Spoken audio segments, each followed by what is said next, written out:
Amber. Welcome back to my channel. Today we are going to be reviewing a movie that I have been meaning to watch but never got to. Now it's a little old, but it is what it is. I'm going to be reviewing Black Adam. So first off, it has The Rock. I knew it was going to be a good movie. Like, what Rock movie does not, like, do well? Funny enough, though, I didn't know when this movie was going to come out because the trailers came out like a year before it was going to come out, and then it finally did come out, and I was like, wait, did it come out? And then I kind of just didn't hear anything about it after that. So, I wasn't really spoiled. I was really intrigued to kind of see how The Rock or Dwayne Johnson was going to portray like a superhero, because I think he's a fantastic actor, but I've only seen him in like Jumanji and like The Tooth Fairy and San Andreas, like movies that like he is Baywatch, where like he's kind of more of this comedic, kind of like somber character. And I think he has many different layers to his acting, but I just didn't expect him to be a good superhero. I thought maybe he had like certain qualities that like could do like playing a superhero justice. But I just wasn't sure how it was gonna come out. And I liked the movie. I'm not sure if I liked him for this role just because he just was very one dimensional. And ironically enough, that's kind of like how the character is, but like just he as an actor did not do well with it. I feel like, I don't know. He more so adapted and assimilated based on what he was seeing and what he was told, which is really interesting because his whole character is sort of like, I do what I want when I want and how I want. But he grows very attached to this little boy and his mom, and they, I guess, in a way, mirror his own family that he lost, and we don't really get to see that parallel. It's more sort of like an inner metaphor that we have to kind of figure out. And then I believe we have Hawkeye. Um, Hawkeye. um, and then we also have Cyclone. We have Atom Smasher, and I forgot who the other one was. So we have the Justice Society, which I guess in a lot of ways is Justice League adjacent. And then there's also like the pre-Justice League. There's all these, before they become one, all these superheroes, they kind of did their own thing before like they became like one cohesive thing. And I don't exactly know what DC did with the Justice League in terms of like, were they still saying the movie was canon, because there's all this stuff with the movie at that point. I mean, spoiler alert, Superman comes out at the end, which is really weird seeing him and like the actor who plays him, and then also like The Rock and like the same like screen time. It just like was so weird, so weird. I loved how we got to see that lady from Suicide Squad, the one who kind of like is like the head of like the organization that kind of like puts villains in their place, or individuals with powers, like, make sure they don't run rampant. Um, and I'm terrible at names, but I think just having her there made it a little bit more cohesive, because like I didn't know how much Black Adam was going to be in the DC universe, like how they were going to mesh all that together. I think Marvel does that very well, where it's like, oh, there's all these Easter eggs, there's all these things that connect to this and that and all these parallels. And I wasn't sure because DC, like, I just don't think if they do it as well as Marvel, but that's just my opinion.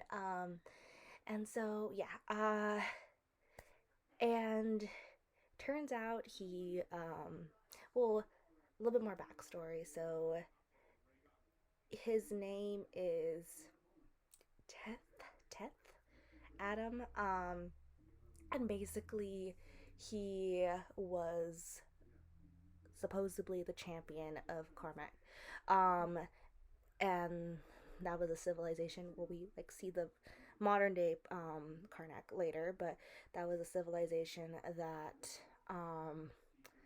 they had a ruler who basically was using them as slaves to like find this material to make this like kind of like powerful crown and everything that's supposedly like forged by demons and all this stuff.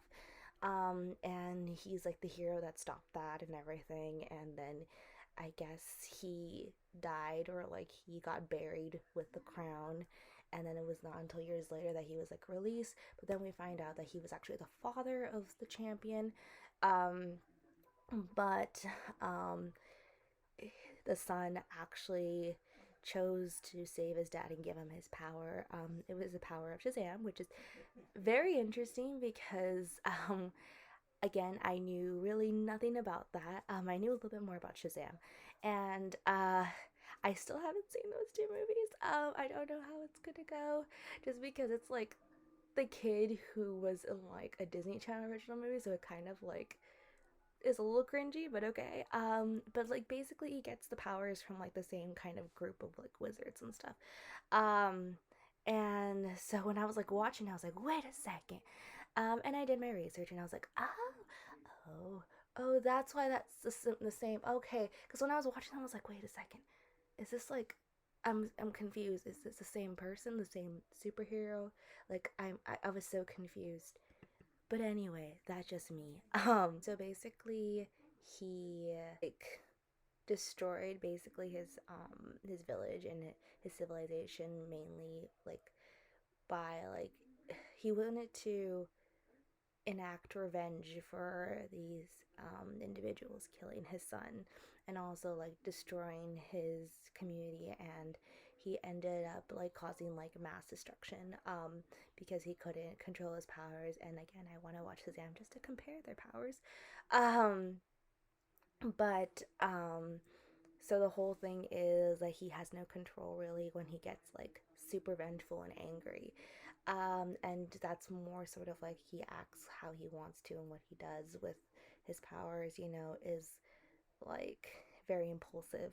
And apparently there's this secret text that the Justice of Society has access to. Like they're, that whole group I just feel like is sketchy. Like, I mean, it makes sense because like they are trying to make sure that they protect society and everything, but of course they're making mistakes. The moral like this story is like you need some bad and some good to make a proper hero. Um which I agree on, but and even in the end it was like that was like the big thing, and I was just like, okay, why are we throwing shade at these heroes? Like they helped save the day. It wasn't only just him. And like he did kill a lot of people just because, and some of them were good people. So are we not going to talk about that? Like, okay, yes, some people die, like, it's inevitable. But like, and like I liked how like in the TV shows we have the Flash and Supergirl who just don't kill. Like they do everything they can not to kill. When they kill, it like really like weighs down on them, and they have to like learn, to be able to like move forward from that and let that go and know that sometimes that stuff happens. And so I think that is not like really a focal point. It was just more like you need all these like different human qualities within a hero to make them a hero, because no human is like completely good or completely evil. They like are a complex mesh of all of this and like with emotions and stuff. And I think that was a very important lesson, but we kind of like at the end we just kind of like completely threw aside the fact that he killed good people. I mean, it was like a big thing in the whole entire movie. Like, why are we not talking about this now? Like, are we just forgiving him for his mistakes? Okay. Noah Centeo, Centi, I don't know how to say his last name. It's very similar to someone I know's last name, and so I don't want to say that last name. But then again, like, I always want to, and therefore I can never say his last name. Wasn't like To All the Boys I Loved Before and all that. Like, to see him as a superhero is just like so goofy, so cute. He's such a good actor. The fact that he's like always munching on something is hilarious. Like, with walking with the giant thing of like chicken wings and like eating Lays, it's just like, yes, like it just like he is so quirky, and I wanted him and Cyclone to have more of a moment, but it's okay. Maybe in the future. And I was just like, this guy kept like thinking that he was like Ant-Man. I don't know. Like, I'm sorry, my brain goes there, but it's like, um, it was just he was great. And the one wizard guy. This is what like.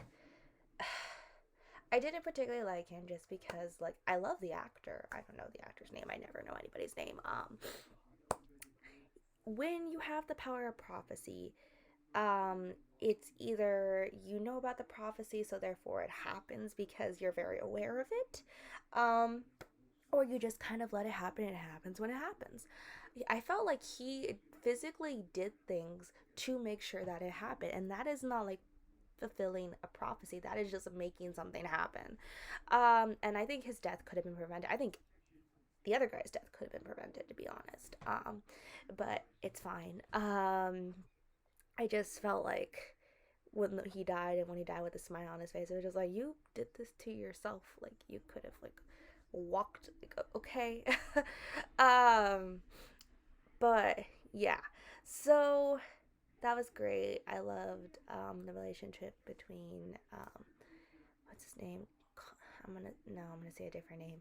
um I loved his relationship with his mom and how he always helped his mom out. The mom, I think, was like an archaeologist, or like worked part-time, and then like she found out where the crown was and everything, and she wanted to take it before people, like this main group of people that is controlling their civilization, uses it, and one of the guys that she entrusts ends up being like one of the villains, and so like this whole operation, like, basically is like these people are working for this guy to just find this crown, be like this all-powerful being, and rule this society, and so I think when Black Adam kind of relinquishes his power, and like, because he hurt the kid and everything, and it kind of like struck a chord with him, and then his relationship with the kid is just so great, because like I think whenever we have like a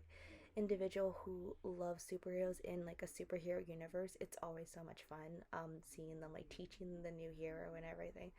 But I think like it also kind of like resonated with him and like his son and everything, and he finally learned that like I was trying to change, but I really need to change now, and this will prevent me from not, hurting anybody anymore. And then the guy like wakes him up, and he breaks free, and then he saves the day by ripping the demon in half. And I was like, okay, again, the guy who could tell the future, like, couldn't you just wake him up and then bam, like, you're alive? Like, there's so many ways like I feel like this could have been different. But I overall really like this movie. I want to see what they want to do with like Superman coming in now. Like, I don't know what DC is doing, but maybe it's gonna be something. And then I need to watch Shazam to compare the two, because maybe I'll understand things a little bit more with that. But I feel like I've got everything, but I still want to watch it.